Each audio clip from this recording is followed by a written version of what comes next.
কথায় বলে বোবার কোনো শত্রু নেই, কিন্তু জানেন যে কিছু বলতে পারে না, যার কোনো অভিযোগ থাকে না, দিন শেষে তারই দোষ কিন্তু বেশি হয়।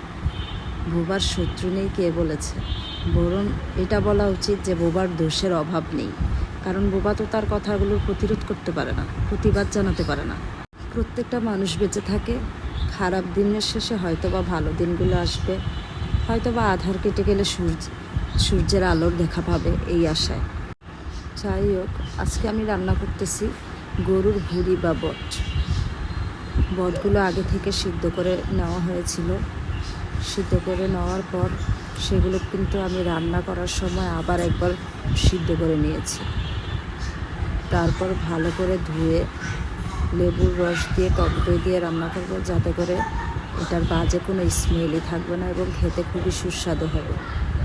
আজকের দুপুরের আয়োজনে বট ছিল আমাদের। এখন যে সময়টা যাচ্ছে, প্রতিটা ঘরে ঘরে যেন অসুখ বিসুখ লেগেই আছে।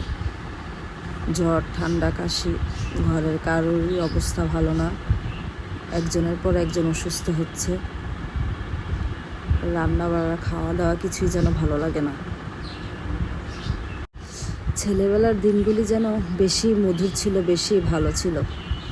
এখন জীবনটা যেন কেমন পানসে হয়ে গেছে, একঘেয়েমি।